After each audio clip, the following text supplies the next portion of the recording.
G'day folks, about a year ago I did a video on my old Seiko Divers Watch. I hadn't decided what to do with it at that time, but in the end I sent it down to Vintage Time Australia, and Adrian down there did a great job, sent it back to me, and I thought I'd do a follow-up video to show everybody what it looks like now. Also, in the last video I said that the watch that it replaced didn't make it. However, I dug that one out a while back and it's running like a Swiss watch as well.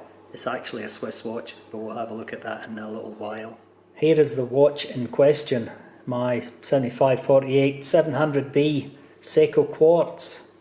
It's not a bad looking watch now, it always was I reckon, but when it went to Adelaide the bezel didn't turn, it was all gummed up. The bezel insert was all faded away to nothing. That caused a bit of a lot of thought. Do we replace it or do I leave it as it is? Anyway, I replaced it and I'm really glad that that decision was made.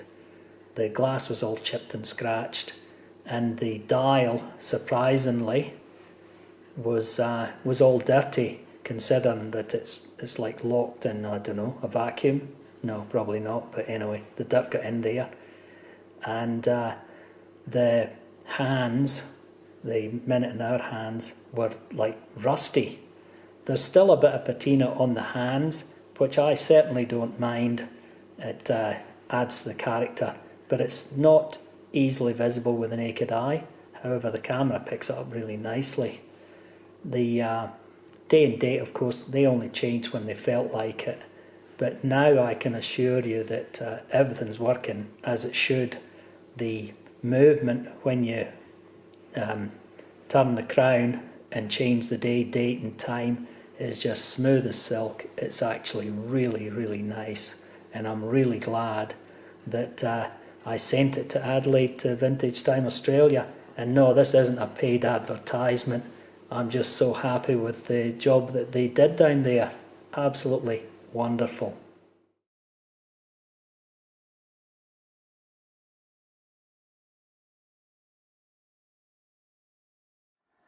The first child, or should I say the watch that the Seiko replaced, is this Roamer. It dates from 1972 and that's when I would have been given that by my mother. So it's a pretty precious thing now and it still runs really well. I didn't think it would last, and when I made the last video I didn't think it had lasted, but I found it in a drawer, fired it up and off she went, and it runs really quite well. So that's the old Roamer, and it's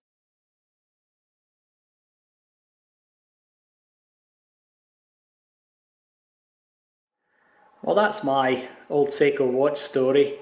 There's heaps I've probably left off, so anyway, if you've made it this far, thanks for watching.